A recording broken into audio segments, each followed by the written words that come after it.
Hey guys, and welcome to Teacher Tip Tuesday. So, this teacher tip is exposure leads to curiosity. And I wanted to bring you this tip because a lot of times, especially in these times, we're bogged down with kind of meeting certain benchmarks or certain things. And there are things that we have to do and we have to teach. So, for those of you who don't know me, I teach first grade. So, a lot of fundamental things like learning and phonics, that kind of stuff happens in first grade. And that's important and it's needed. And so, I don't want to take away from that. But outside of the curriculum, stuff can happen too. And that's through exposure. And so let's expose our kids. We have the opportunity to expose them to stuff, just to drum up that curiosity and make them want to learn more about something. And it doesn't always have to align to a standard. And I probably shouldn't have said that, right?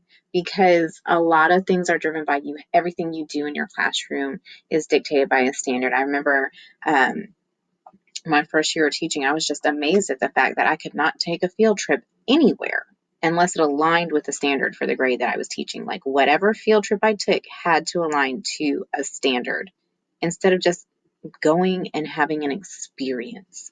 And so for me this year, I almost felt like because I'm teaching basically online, I'm teaching hybrid, but because I'm teaching online, I had a little bit more flexibility with that.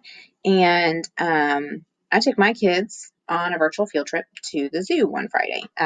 We got all our work done, we met all of our requirements, and we went on a virtual field trip to the Houston Zoo. I believe it was the Houston Zoo. Might have been Austin, but I think it was the Houston Zoo.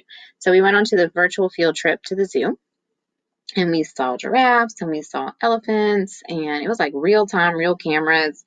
You can move them around. It was really cool. And my students loved it. So it wasn't just like looking at pictures online or like watching a video. Like this is like this real time stuff. And so we saw these different animals. And one of them was like carpenter ants, a type of ant. And my kids were just like, wow, I like that. Let's learn more. So I jumped over to Net Geo Kids and we found a little 2-minute video and talked about them and what this was and that was. And so after we had watched that video, we went back to the virtual field trip and we looked and we were like, oh, there's that like mold stuff they were talking about that they put in their nest. And there's that and there's that. And my kids are picking up. Exposure leads to curiosity. And then they wanted to know more. How long does it last? How long do they live? The more you expose, the more curiosity, the more learning occurs. My students learned something that day. Did I have a lesson objective that went along with it? No. Do I know if it aligned to any standards? Nope. I don't know. I wasn't even thinking about it. That was the farthest thing from my mind. What was on my mind is my kids have been working hard. It's been a crazy year and they deserve to have some fun, to just have an experience. And it's really kind of hard to have fun right now because you can't really go many places. So let's go to the zoo. We can't even go on regular field trips this year. So that's our teacher tip for this week. Exposure leads to curiosity.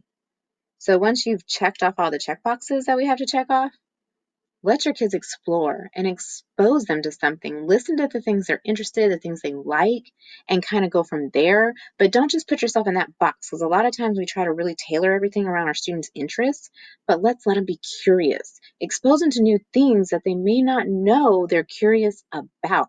Because I had students who did not like bugs, and they were like, oh my gosh. But then once they learned about the bug, they were more interested to go back and see the bug again in real time. So exposure leads to curiosity. Yes, we want to tailor lessons to engage our students based on their interests, but go beyond their interest. Expand their horizons. Let them see other things to become curious about and want to learn about. And my students did learn that day. And stuff they talk about still. And stuff they still want to follow up on with that. Exposure leads to curiosity. So in everything that we're doing, like I said, we have check boxes that we have to check off. If you have your check boxes checked off, or even if you don't let that moment pass you by.